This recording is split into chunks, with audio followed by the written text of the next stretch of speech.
Pero ito sa atin, kaya lang naman natin bigyan ng, di ba? Alin? Tulad yan ito, di ba? Ibig sabihin, mayroon siya kukunin sa akin. Kasi kung sinasabi ko nga, kung papatayin ka, dapat, hindi mo na kailangan lapitan. Hold up, oh, katulad yan ito. Anong forma mo nito pag ibigay ko? Di ba? O, katulad na ganyan. Siyempre, ang bigay mo rito, dito yan banda. O. Kasi pag nandyan, Di ba? Katulad na ganyan. Ito, itong gano'n, pag binira yung siko, pah! Di ba? Biyak yan. Kaya ang style dito, pag naghahawak ng ganyan, ito agad o. Kahit kasahan mo yan, sir. Halimbawa, kasahan ko. Halimbawa, yan. Wala na akong ibigay niyan. Halimbawa, di ko na bibigyan. Hold up, wala to. Diba? Kita mo yun, no? Pag dito pa lang, di ba? Yan, tanggal yan, no? Pag yan ang piniti. Kaya kahit anong pigil mo, pigilan mo siya. Pag ito ang nakaganyan, walang magagawa yan. Eh, lalo na pag ginaganyan. Ikaw ka man, di ba? Balik yung kamay mo. Now you know. Basta, yung hawak dito, sir. Dito ang hawak. Kahit palagay natin, sige, lakasan mo. Hindi siya puputok. Wala, yan o. Hindi yan puputok kasi nakalak yan. Kahit anong kalabit mo, di ba? Nakakalabit yun, no? Kasi, kalabit mo siya, no? usually kasi, pag sa hold upper kasi, naka-trigger in agad yan. Trigger in. Pero naka-trigger out tayo kaya hindi masyado masakit. Pag naka-trigger in, sir, naka-trigger in. Disgrasya yan. Pag ganyan. Diba? Ito yun, no? Sakit yan. Parang masakit. Aikido ba? Bali yung daliri. Kasi lumalaban na nun.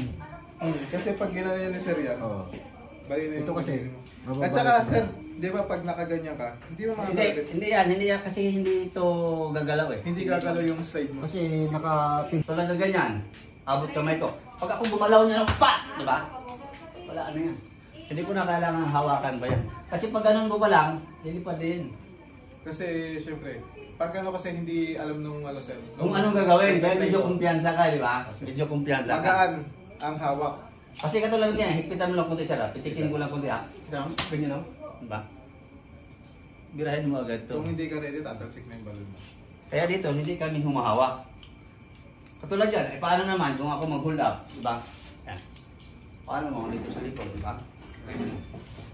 Ayan, diretso. Yan.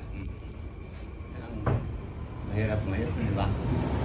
Pero pag ganito kasi may style, no stage na yan eh. Ano po yun? Pag pinalo, halimbawa sir, paluin kita, ano gagawin mo pag pinalo kita? Sasaluin, di ba? Ay, ano? Halimbawa, pag pinalo ka, pa! Ganyan. Hindi mo parang tama yun. Lahat, walang mali yon. Lahat ng depensa, puro tama yan.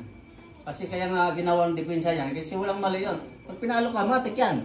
Ang mali lang nun, pag pinabayaan mo lang na tamaan ka, mali talaga yon. Pero dito sa amin, hindi. Paluin kita, sir. Ha? Oh. Di ba? Ganun na ko. Pag sinuntok mo yun, no? Diba? Ako talaga nakalimutan. Oh, depensa mo. Ako na ito na siguro. Ha? O ito. Pa. Yan. Yung ano dyan, pero tama pa rin sa mukha ko eh. Pero dahil ganun. Tama naman lahat eh. Pero pag hawak mo kasi na ganyan, ginagano na agad oh. Di ba to? Ito na ginaganyan. Kasi alam mo nung iba, pag nanaksak, marunong sila pag hinawakan mo lang. Ang sa amin naman, ang tiktik ito, pag sinaksak ko, diba? Laksa mo siya.